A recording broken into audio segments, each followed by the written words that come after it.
Help me. I make $100,000 and I live paycheck to paycheck.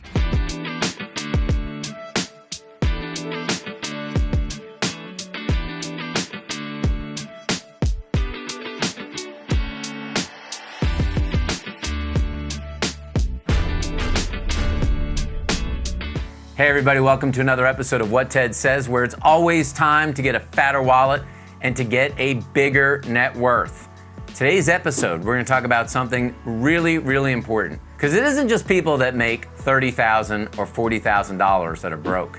Today, more than ever, we have people that make a six-figure income, which many people dream about, and they are still broke. Why? Why does that happen? How does it happen? And how do you fix the problem?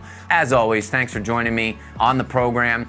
You can always click the button subscribe at any time to subscribe to the channel. Please do that for me if you don't mind. Forward this to your friends, especially ones that are saying, I don't know what's going on. We make all this money and I don't know where it goes. And of course, click the notifications button. That's going to be important so you get all of this good information. And really, like I said, leave comments on here if something's happened to you or you figured out how to fix this. But all the time in doing the business that I've done and helping people manage their family finances, as of late, over the last 10 years, more and more, I see not the millionaire next door, but I see the Joneses next door. Have you ever driven into a neighborhood and you saw a big house, you saw a BMW and a Range Rover in the driveway? You could notice that pool in the backyard.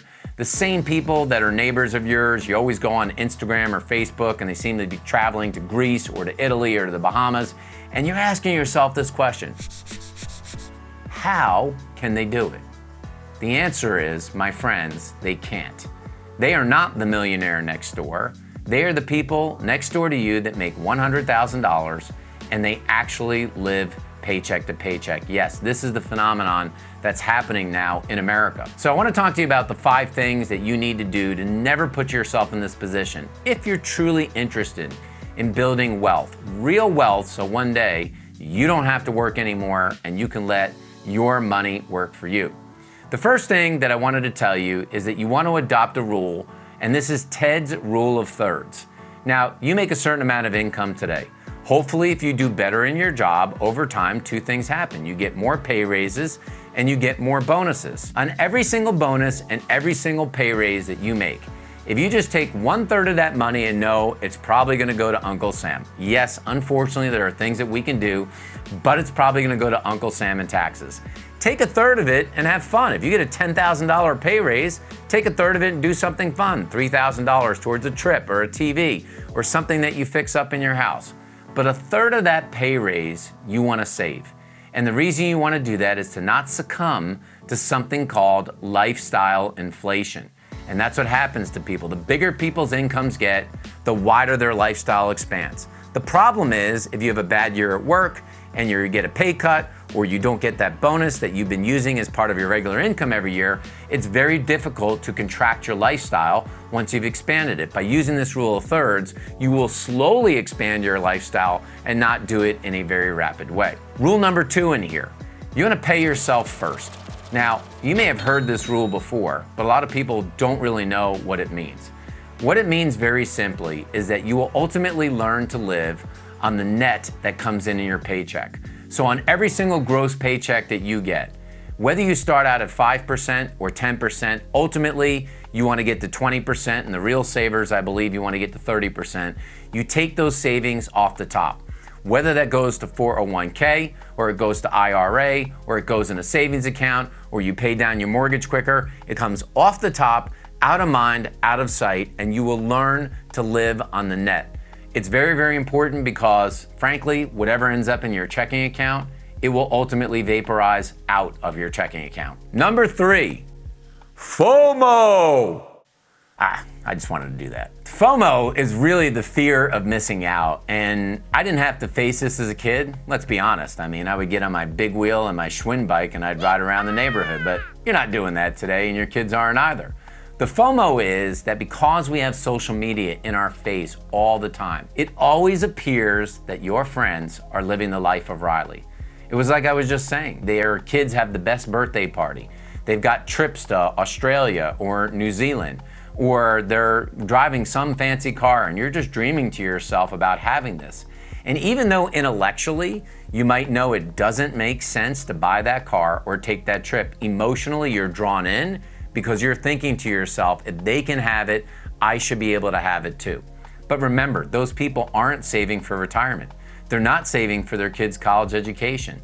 They're not making double payments on their mortgage. So while it looks like they're living well and it looks like you're missing out, all you're missing out in is tons of debt. That's really what you're missing out on. Rule number 4, do ask for help. Have you considered, I probably shouldn't say this considering that my mom's a teacher, but what a waste most of the courses in high school and college were. Yes, I know some of you used it for your major and stuff like that, but I took courses on logic and other things that I didn't even know why I actually took the courses.